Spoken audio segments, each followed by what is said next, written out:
everybody. Welcome to the MPF podcast. My name is Dick. I am the guest host today of Dick's Morning Wood Service. Need wood?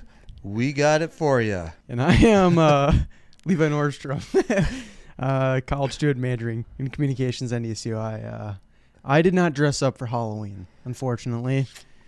You know, we like to have a little bit of fun here at MPF, and we had some good costumes. We'll get them posted up on our social media sites. 5 a.m. crew always comes through with some good ones, and we had some random ones throughout the day. It was a lot of fun. Speaking of costumes, what was the best costume?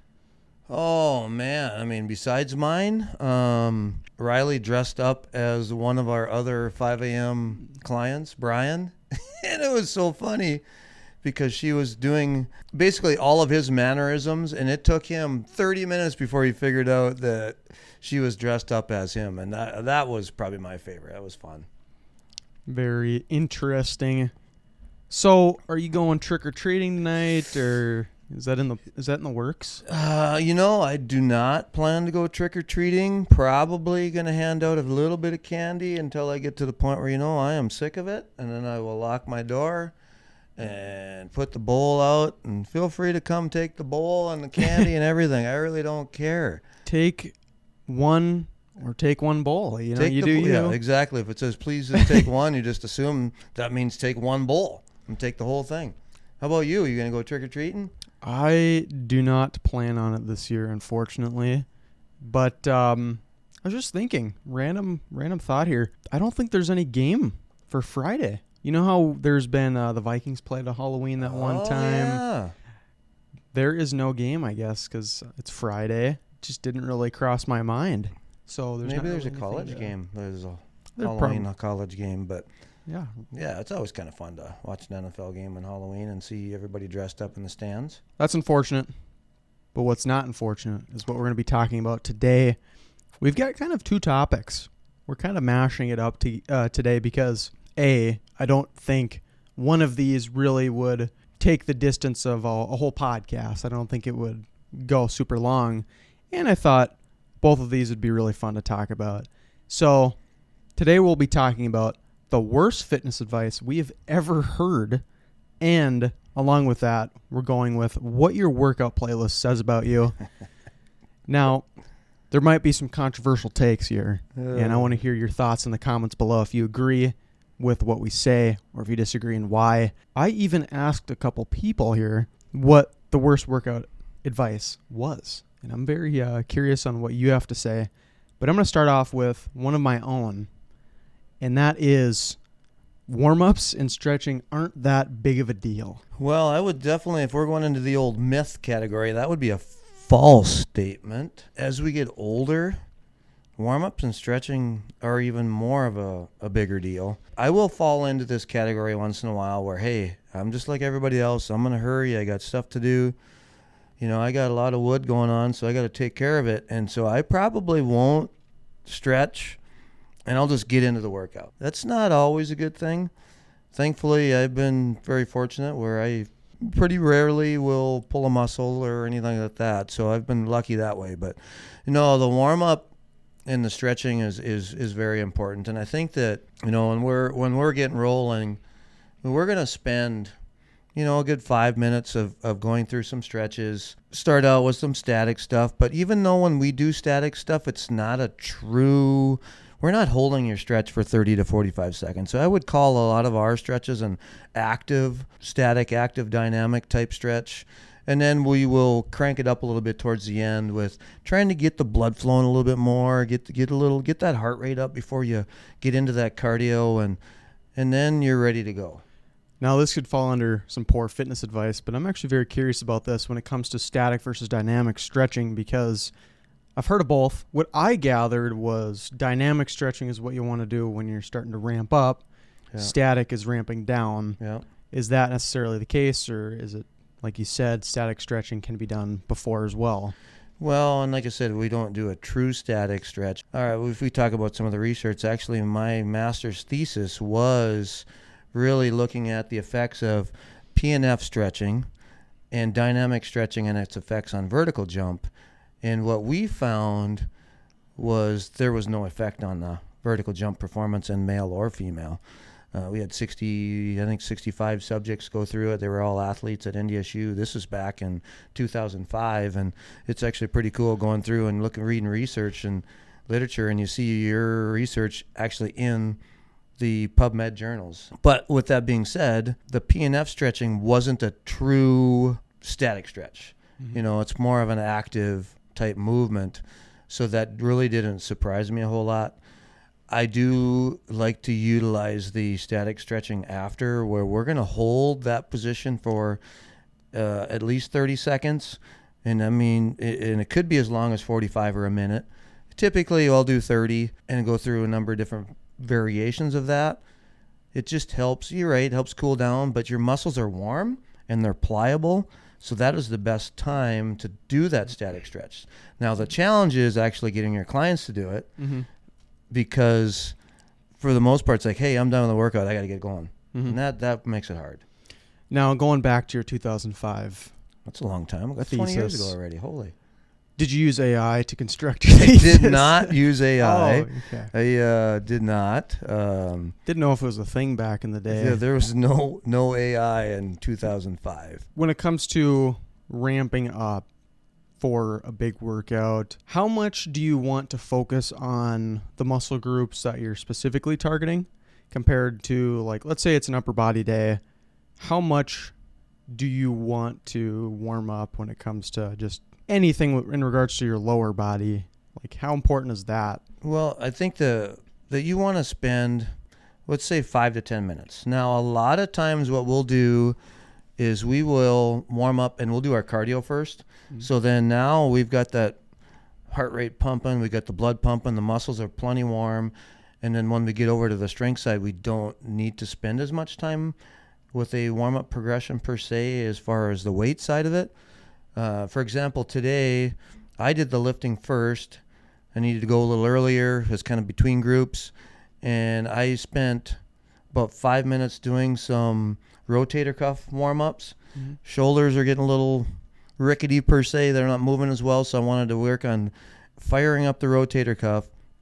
And then I probably spent 4 to 5 sets of lighter weights, slowly ramping up before I had my first working set.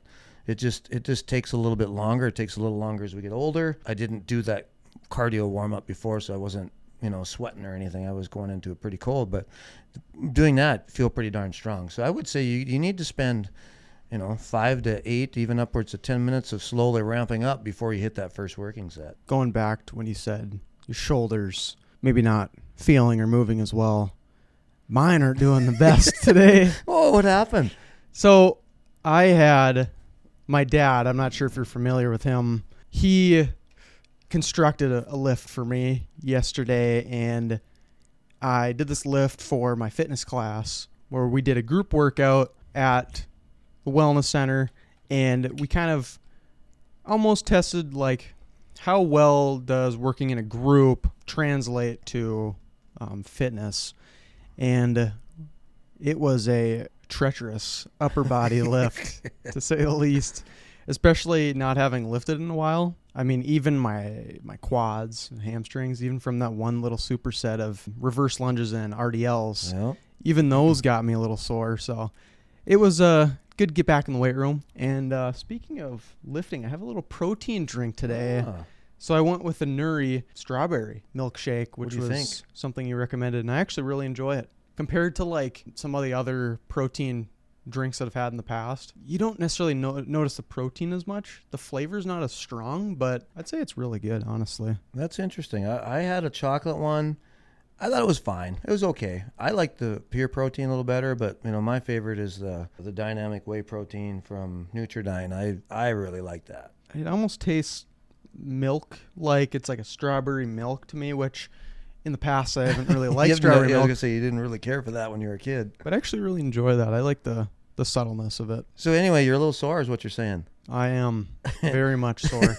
So in other words, next it'd be a good day to do a little warm up. You may need more than 5 to 10 minutes. You might need 15 minutes to warm up. Now let's go to bulking. When it comes to bulking, I don't know if you noticed what I put here. You want to go on the seafood diet. where you see the food and you eat it. I kind of chuckle because I'm looking at my screen and it's seafood as in oysters and stuff. Yep. Yeah, I know. I put that to try to throw you off a little bit.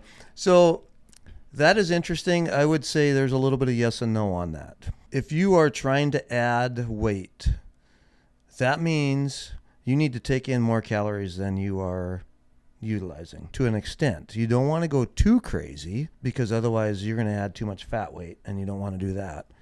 But for the most part, you need to eat that high quality protein, get your supplements going, and you don't have to go too crazy on the bulking side or the seafood diet per se, depending on how much weight you need to add, really. We've gone through challenges and I've done skin fold measurements and I've done in-body scans on people.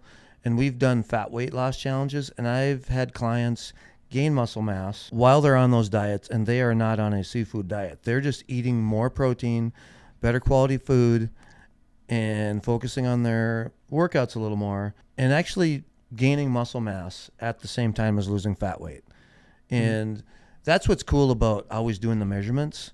Well, like I said, whether you're doing in-body or skin folds, find somebody that knows what they're doing and chart your progress like that. And that way you'll know, all right, I put on too much fat weight in the last month. I maybe need to back off. I mean, I'm not going to go and eat pizza in between meals and bag of chips and whatnot. You still want to make sure that you're having good quality product in your body. How should I bulk if I want to bulk? I think the big thing is to have a good quality strength training program, number one. Is once you've got that, then it's like, okay, let's take a look at the nutrition side of it. We need to be, let's say somebody weighs 150 pounds. We need to be taking in at least 1 gram per pound of body weight, so 150 grams of protein a day. That minimum, ideally probably 1.5. You could even go up to 2. Obviously, that makes it harder. Gram per pound, so you could be even upwards to 300 grams of protein a day, which obviously makes it harder.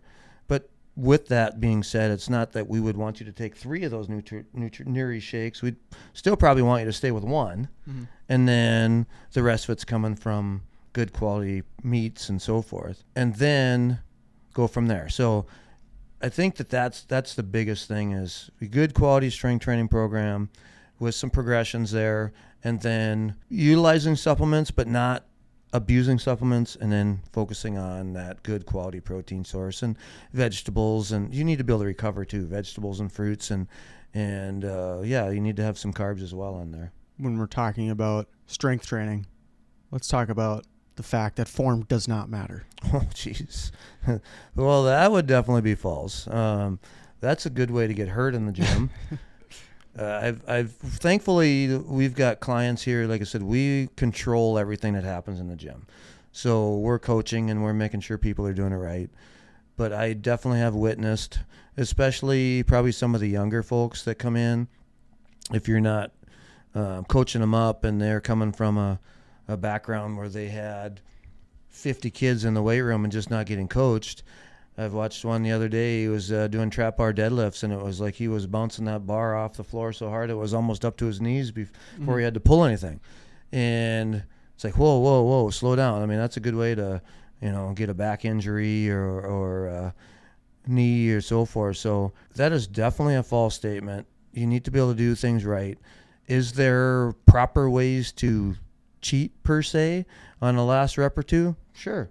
But you got to be careful with that too. Now, I'm going to break this down a little bit because I think going back to when I was lifting here prior to going to college, I go back to junior, senior year, high school. When you tell me to slow down or, when I'm doing these certain exercises, counting to 3 or whatnot, it makes it so much more challenging. Yeah. And it forces you to really go through the movement. There's no shortcuts when it comes to slowing down for 3 seconds.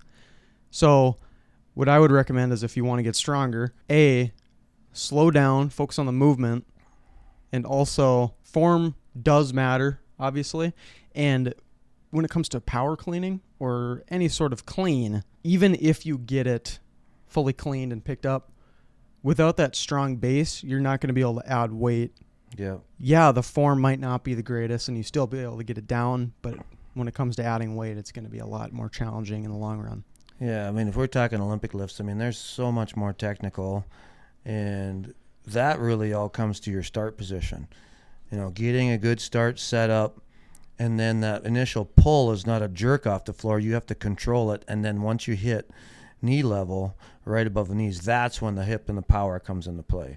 That's when you're snapping the crap out of that bar and getting it moving, and then so forth. So, I mean, that's different. And you talk about the slowing things down. That's when you're lowering the weight, when you're lowering the bar. It's called time under tension. That does make a difference. So if we're going to do barbell bench press and we're going to lower it on a 3 count, 3, 2, 1, touch the chest and punch it up, makes a world of difference because your muscle is under tension longer. That means you're going to probably have to lighten your weight up. But I guess what? You come back around and you go through a 4 to 6 week phase of some of the controlled eccentrics, and then you get to the point where, all right, I'm going to do a bench press and regular bench. I might be taking 1 second, 1.5 to lower it. Your strength levels are going to shoot through the roof. Doing pull-ups, I see this on movies actually all the time. You're doing a pull-up, and then you go back down, and you're about to go pull back up again, but you're hanging there for a little while, try to recover. When you're hanging there, doesn't that just make it even harder?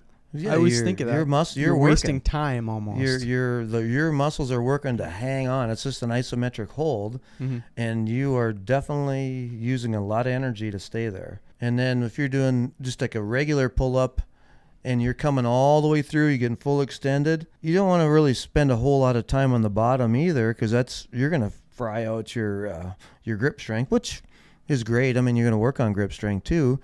And then you pull yourself all the way up, chin over that bar. I mean, yeah, if you're going to hang right in the middle, you're going to toast up your arms. Those were the 3 I had, but I also asked John Bond. Oh, yeah. Another trainer here. He had a pretty good get up on today with his G.I. Joe suit. Yeah, I asked him, so I was curious. I wasn't sure if I had enough for the podcast today, and he had to think for a little while. He ended up coming up with something we have discussed in the past of people saying, if you injured a certain area of your body, you should try to avoid that and not do that type of lift or target that certain area. And I go to like how we've talked about everything's modifiable. Yeah. And I was thinking of squats. If you're back starting from a barbell back squat, maybe go to a goblet or a body weight or dumbbell back squat, or even maybe lunges, single leg squats. I mean, there's tons of different things you can do. So I thought that was kind of a good point that I wouldn't have thought of on my own. That is actually a huge deal. It's like some people almost use that as a crutch. Like, oh, hey, I got a bad back. Okay, well, let's find something that works. Because guess what? In life, you need to be able to do a lot of things, whether it's bending over to pick up a box, whether it's carrying boxes, carrying your groceries, whatever. Well, guess what? You need to be strong to do that.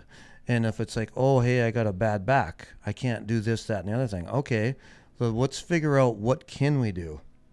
Let's try some things and then progress. That's the biggest thing is once we figure something out, let's progress on that.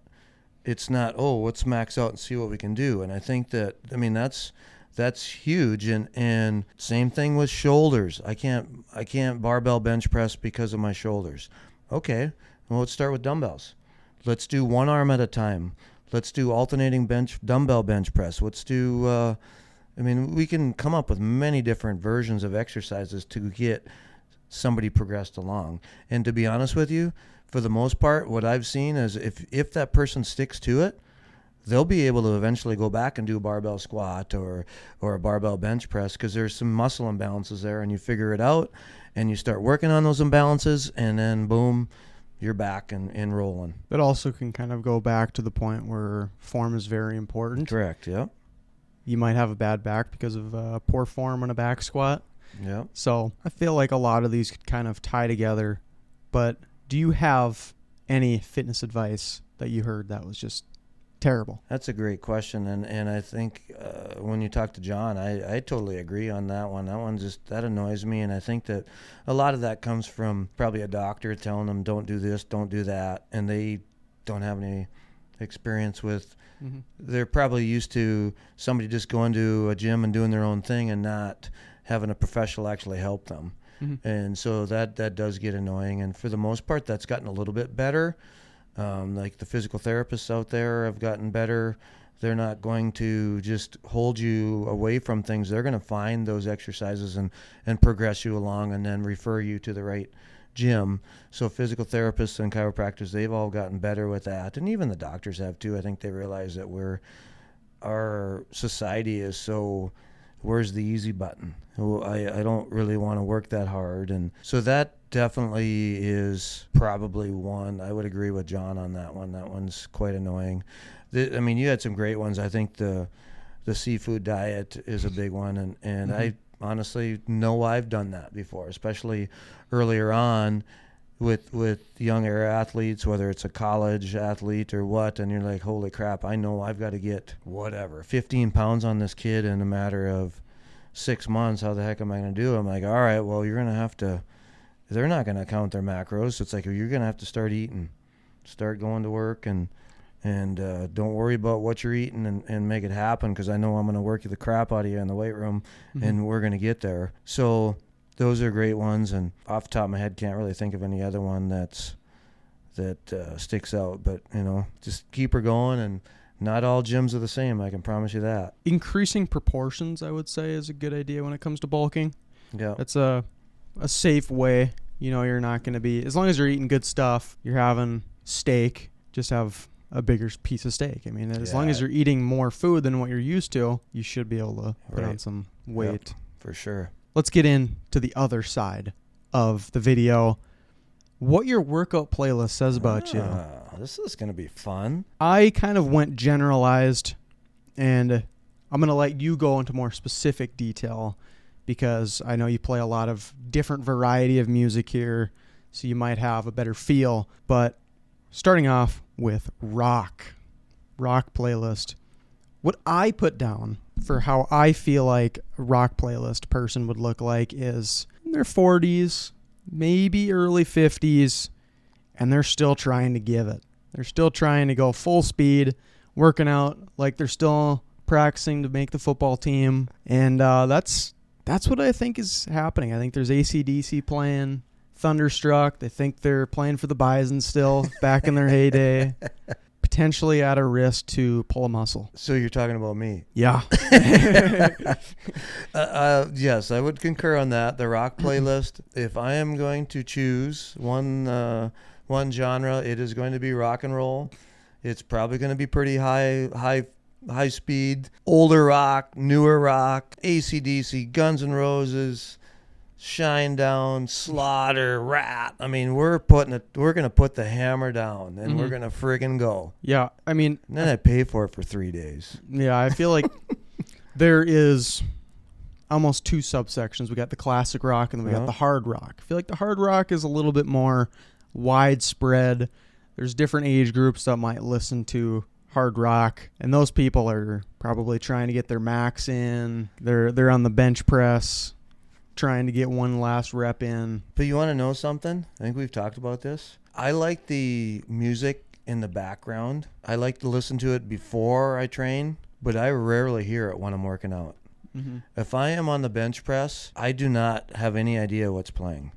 If I am running, I have no idea what's playing. In between sets, I may hear some stuff. Sometimes I don't. I don't know. I think it's just kind of locked in. I'm focused on what I'm trying to do. So with that being said, would I notice if it was classical music or something? Probably, yeah. When I think of rock, I think of back to the stereotypes, the hood up, AirPod people. They're really bopping. You think they're headbanging? They're headbanging, maybe even air guitar. You don't know what you're going to see at the gym. So that's kind of where I was when it comes to the rock playlist. You don't typically hear them singing. They're going to be doing some animations. Yep. And, you won't. They're just kind of, you're right. They're locked in. They're going. I think next time we do this podcast, we need to move the dog pillow over there, because he is staring me in the freaking eyes the whole time. And I can't stop looking at him. Here. This here has been staring at me for every week in the podcast, and I can't keep my eyes off the little bastard. But he's going to sit with me. There. Now he can't stare at him. That was from Mom. Thought it looked like our dog Bruce, Yeah. German Shepherd. So got it for the pod. Let's move on to country music. When I think of working out, I don't think of country music. So I said they're probably not really working that hard. You know, they're coming here for some upper body stuff, maybe some farmer carries. Farmer carry, of course. And when it comes to lifting, country doesn't scream lifting to me. You know, they go to, I work out every day already on the farm. You know, for sure. It's their excuse. I like country music, but that being said, I like the older 90s country music, maybe even earlier in the 80s. So on Fridays, Flannel Friday, we do have a mix of country and rock. So to be honest with you, with the playlist, it is heavy rock, but I'm not a heavy metal guy. To me, like heavy metal is like your Iron Maiden, your Meshuggah, crap that you can't even understand. I like more of the hard rock, like we talked about, the AC/DCs and whatever. And we're going to mix that with country. And I really like it. Croc, country rock. Country, we had some croc going on Fridays. We'd like to call it Flannel Friday, but we could call it croc. I like that. That's interesting you talk about the, maybe just kind of here for the vibe, whatnot.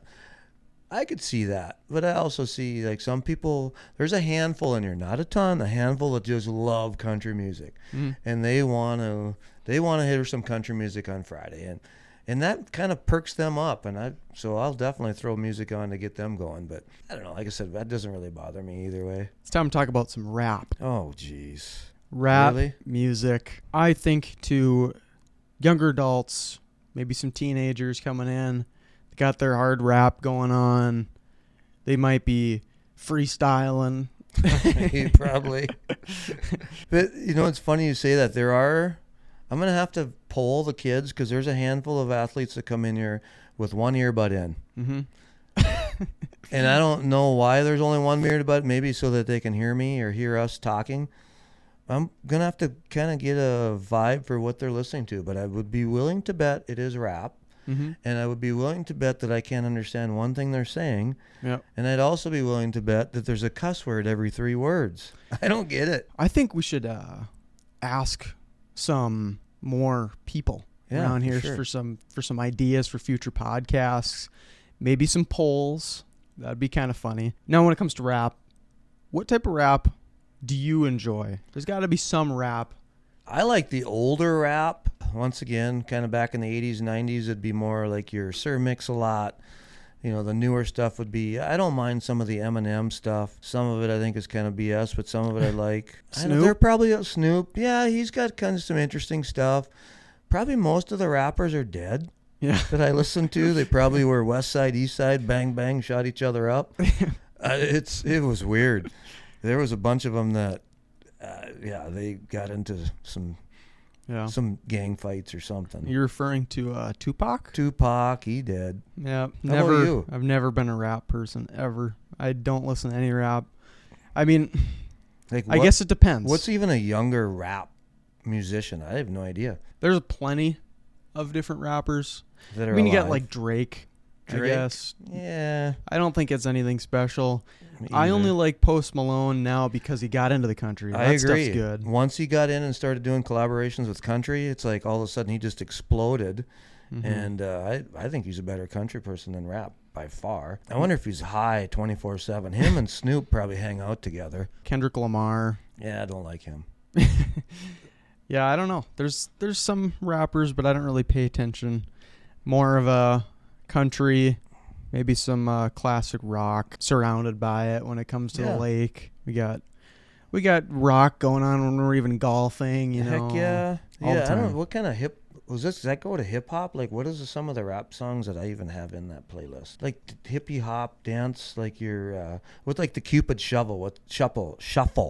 What's that considered? Hip hop? Yeah, I'd say really that's more like a hip hop type. How about EDM? Do you get into that? No, I don't even know what that's considered at this point. I don't even know what that is. Electronic dance mix. How do I know what that is? I think, to be honest with you, I think that was a popular thing 15 years ago, maybe. I don't really get it, but there's still a lot of people out there. I don't know if that's considered house music too, but I don't really care for it. Now let's go to hip hop. We're also going to count pop. I said cardio only. I think you're right on that one for sure. I just have a feeling that they're probably not even stepping foot in to the lifting section. They are here for cardio. They're getting out of here.